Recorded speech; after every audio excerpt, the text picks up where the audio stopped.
You're watching West Hartford Community Television. You're watching West Hartford Community Television.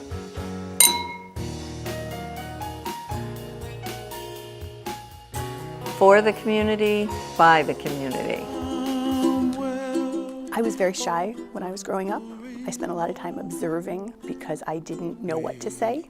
I found my voice and I figured out that I could make a difference. I want people who are watching to realize that they can do that same thing, whether they're 10 or 20 or 40 or 50. We all have that potential, and it's about stepping outside of the limits you put on yourself.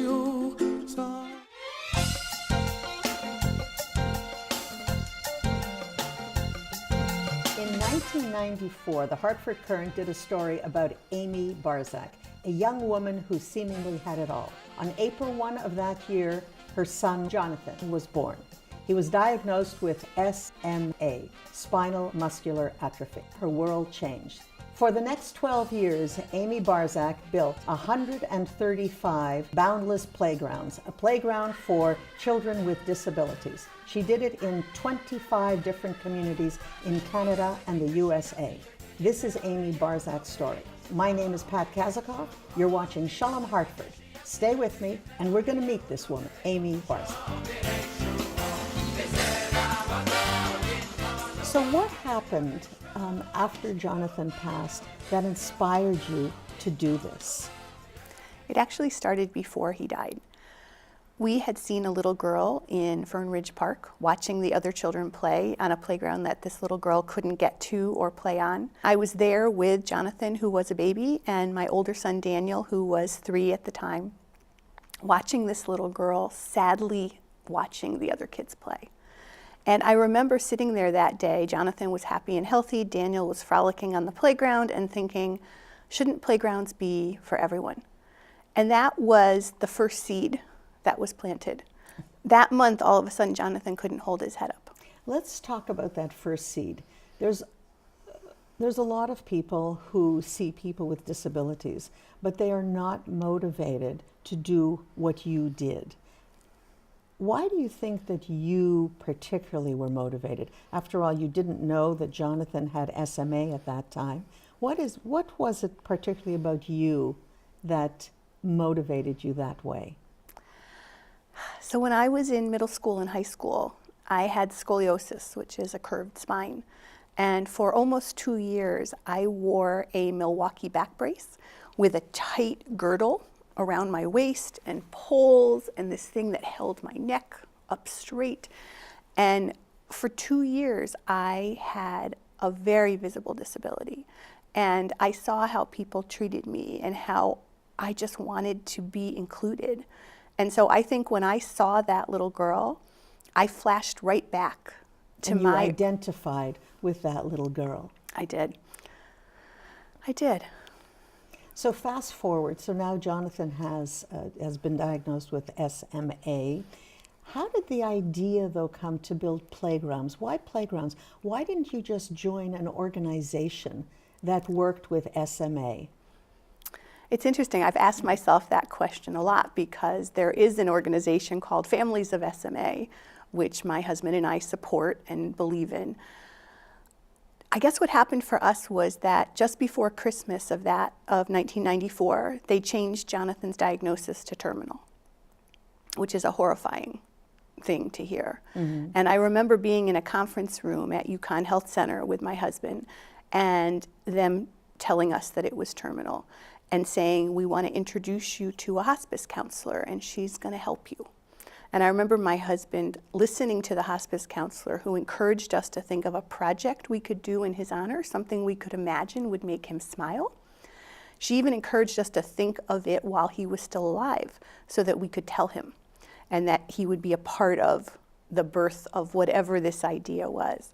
And my husband, who is a business person but also has a gentle spirit, slamming his hand on the conference room table and saying, please don't give us something else to do. We are having the hardest time just keeping Jonathan comfortable. Please don't. You're giving me the chills. And this wonderful hospice counselor encouraged us to come up with the essence of the idea. It didn't have to be specific, it didn't have to be definite, but there had to be an essence to it. And we remembered seeing that little girl in the park in the wheelchair. And we came back to her and we said, how about a playground where children of all abilities could play together? And she said that was a lovely idea. And she said, but let's take a step back. What's the essence of that idea? And the essence was a place where people could celebrate life. Wow, that was the beginning. Mm-hmm. You're not the first person this hospice counselor has told this to. Obviously, that's one of her techniques for helping people. But you are one of the first people, well, you're the only person who has done this nationwide for this particular, for SMA. How did you jump from just being citizen Q, an ordinary citizen, to be surrounded by thousands of people? Because thousands of people helped you in this endeavor. Talk about that transition. And you said that you were very, very shy, and that you had this concept that you had this neck brace, and you always felt that you were observing. How did you jump into the fray? So we told Jonathan about the idea right around Christmas of 1994, and we had 2 more weeks with him before he died. And the truth is that after he died, there was a good couple months where, I was a mess. I really couldn't even figure out what I wanted to do with my life. I wasn't even sure if I could get out of bed, to be honest. But then his birthday was coming up in April 1st. With the help of some people from the greater Hartford community, Joyce Mandel and Paula Steinberg and Rich Fechter and some other people, we held a community meeting to invite people to come and explore the idea of creating a place where people could celebrate life. Now, how did you come up with that? Were you very connected in the community at that time? I was a member of the Mandel JCC. My children went to nursery school there. I did feel like that was part of my family. So it was a natural transition that if you were going to do any community work, you would start it at the Mandel JCC. Well, we didn't originally start with the JCC. We wanted it to be in West Hartford somewhere, and we looked at a variety of different locations. Simon Conover said to us, if you were to build it at the JCC, my construction company will donate their services to manage the construction. So that's how it came to be at the Mandel JCC. But that very first community planning meeting was at the JCC, even before we had decided on that as the location. And in fact, it's amazing how the community does come together, because the JCC, the board approved, having Jonathan's Dream be there. And then we discovered that the land that it was to be located on belonged to Hebrew Healthcare. There's a 100-year lease that Hebrew Healthcare gave to the Mandel JCC to house Jonathan's Dream. So I cared about this. To be honest, I think this was my salvation, that working on the Jonathan's Dream Playground project is what brought me back from despair. Well, it was part of the therapy. Oh my gosh, it was so part of the therapy. Matter of fact, my friend Debbie Mattson once said, I'm really worried about you. You're doing this grief stuff like a project called Jonathan's Dream. What about grief?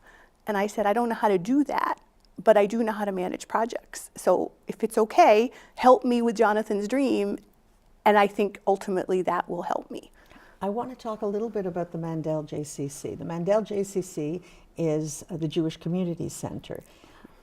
Was any part of this, was there some sort of spiritual part for you, any Jewish part for you? Like, as you look back, was there something, did you talk to God? Did you pray? Was there some sort of Jewish angle here? Oh, that's a really interesting question. When your son's in the pediatric intensive care unit in a hospital, you'll talk to anybody who will listen. God was definitely part of who I reached out to, friends, neighbors, everyone.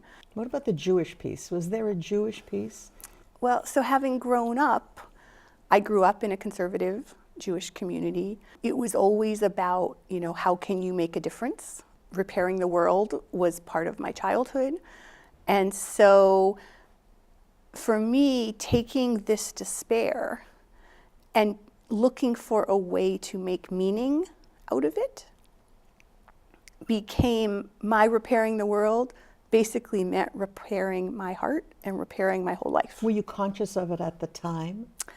I don't think so. Are you bringing words to it now? I think I'm putting words to it now. Right. At the time, you just felt, it's funny, the image that comes to mind, and I've just had a friend who's lost someone recently, and the image is true for them, and it was true for me.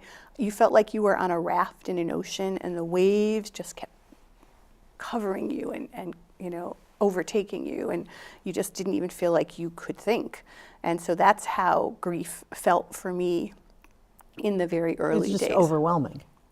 But what's amazing, to be part of the Jewish community here in West Hartford is an incredible gift.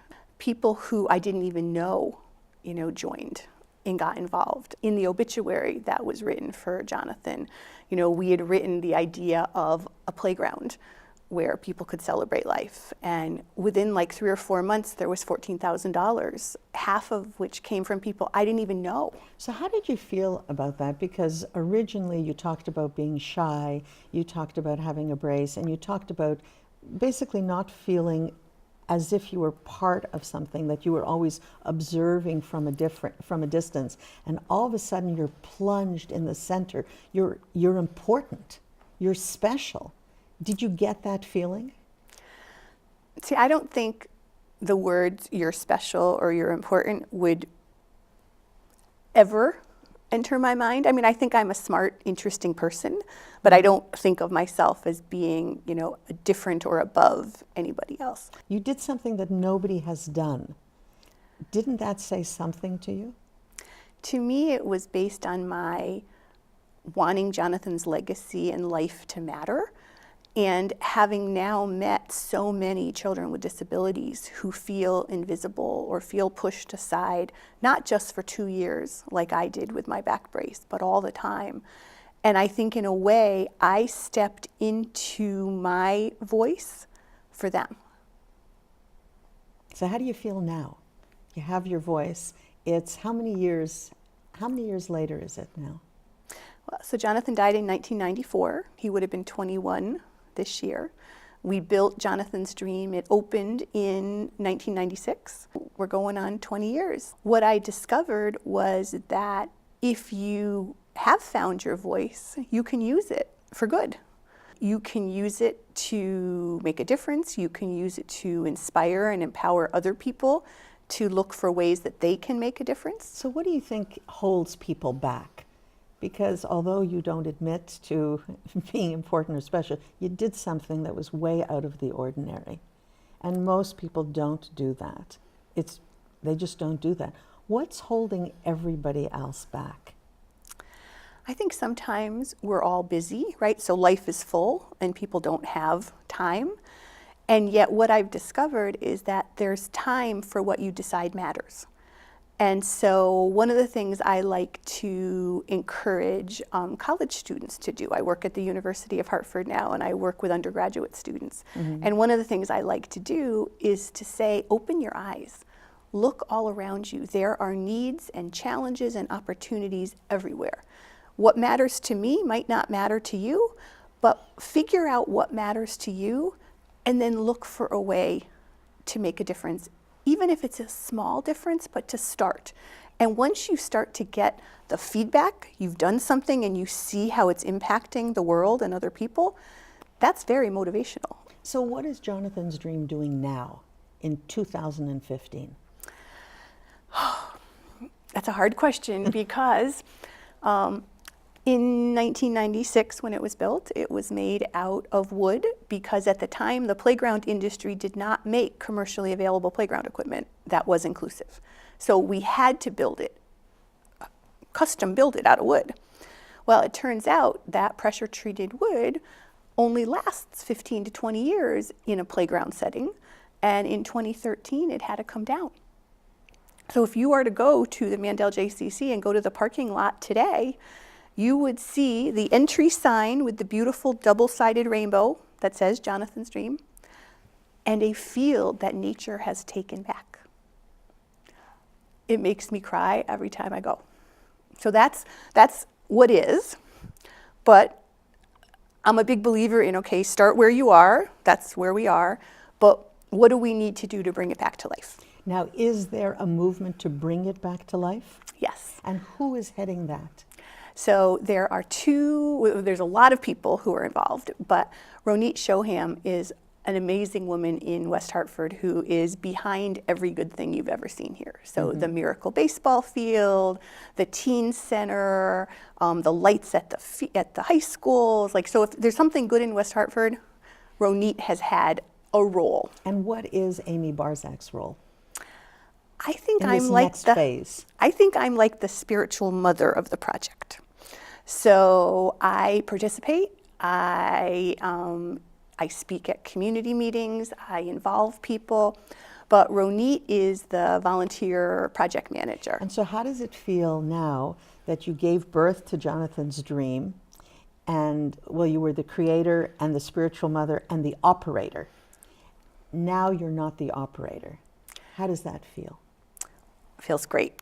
Feels great. It feels great. I think in part because I call Ronit the honorary godmother for the new Jonathan's Dream.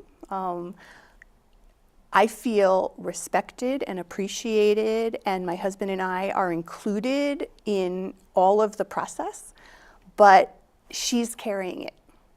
When it came down, when Jonathan's Dream came down in 2013, literally for 3 months, I could not drive on that part of Bloomfield Avenue. I could not drive left there. I live a mile away. I literally could not go. You turned right instead of left. Because I felt so sick. And I just felt like when it came down, it was like the scab that had been my grief from 1996 was just pulled off. And I felt so vulnerable and so sad. And I remember leaving a voicemail message for Ronit. She didn't call back for 2 weeks. Turns out she was on vacation. But leaving a message for her, asking her if she would consider becoming the honorary godmother for the new Jonathan's Dream. And for 2 weeks, she didn't call. And so I was kind of coming to a point of, okay, that's not an option, so what do we do next? And she called me actually from the airport coming back from vacation. And she said that her family had been telling her to say no to things because she says yes to everything. And she played my voicemail message for them, and they told her she had to say yes.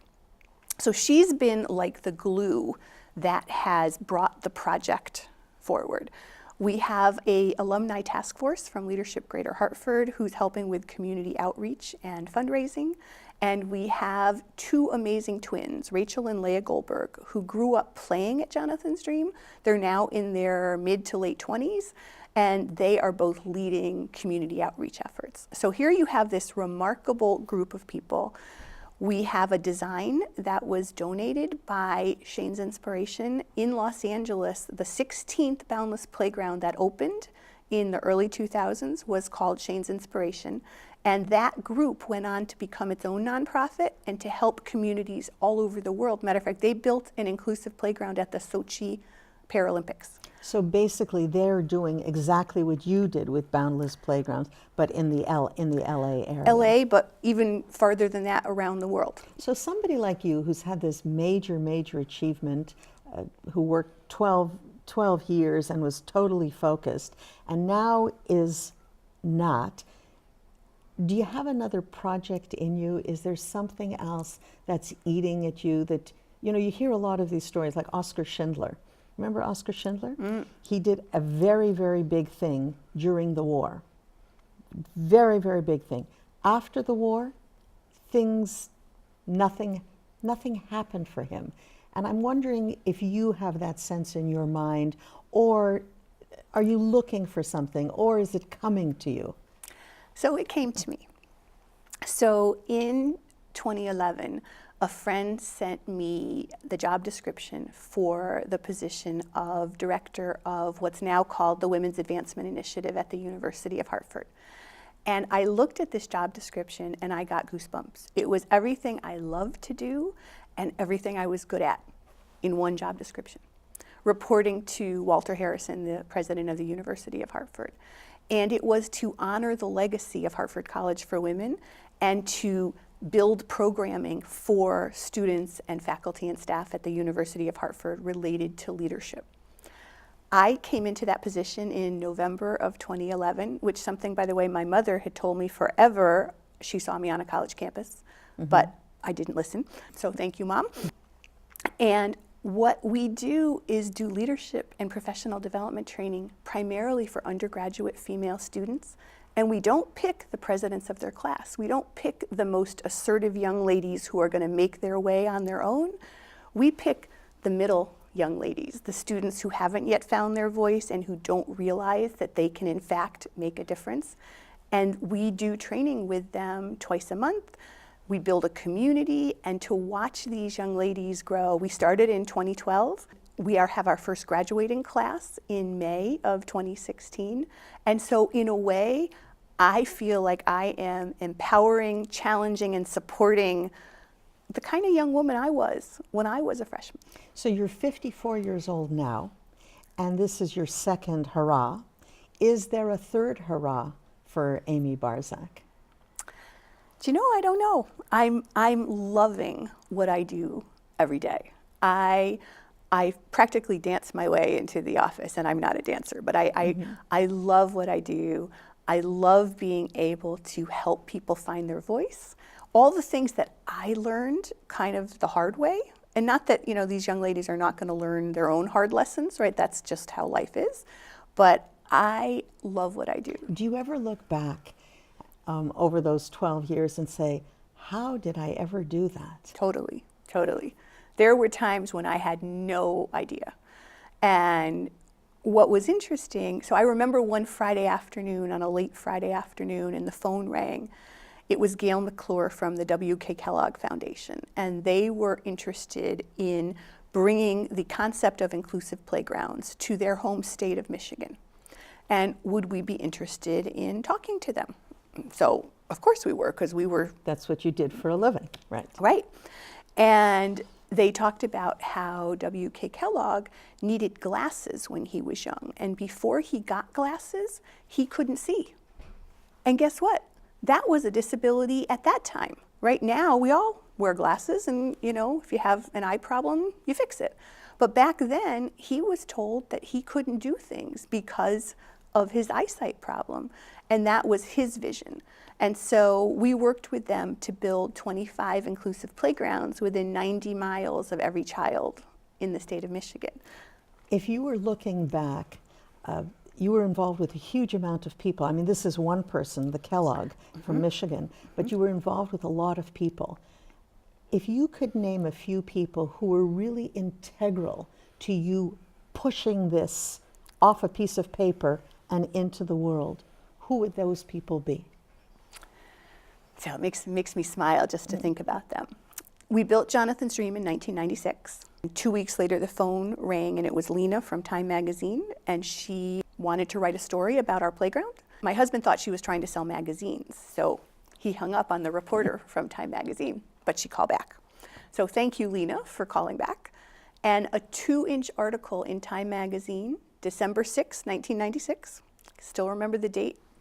This big, didn't even have our phone number in it, and people called from all over the country.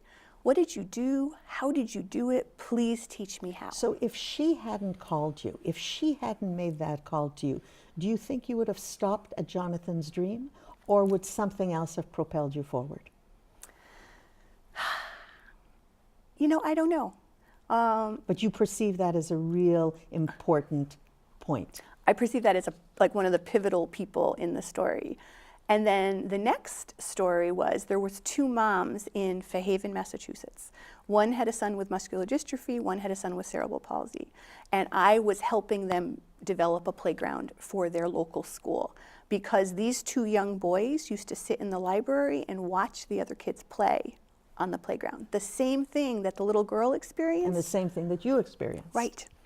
And so these 2 moms had raised every penny they could raise, and they still needed $25,000. So I took a map of that area.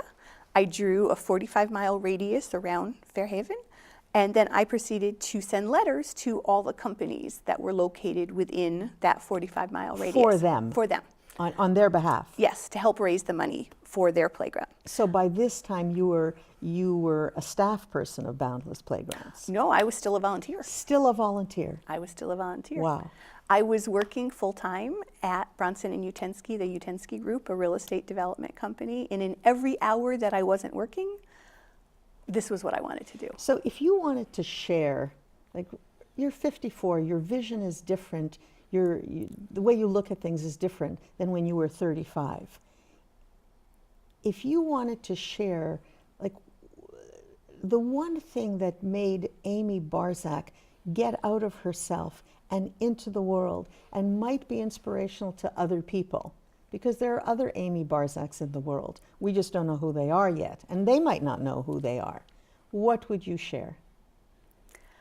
I think that you don't have to be bold and aggressive to make a difference in the world. I think that you don't even have to be courageous, because I don't really think of myself as that.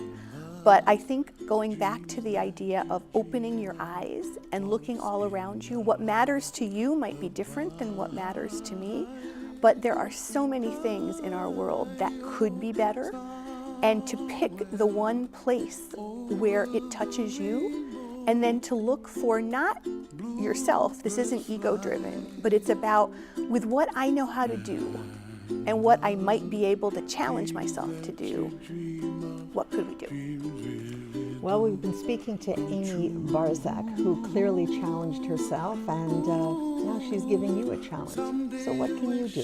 What can we all do? Where's our passion? What matters to us? Thank you very much, Amy. I think you taught us something today. I think you really taught us something. Everybody can make a difference, but you have to find the passion. Yes. Thank you very much.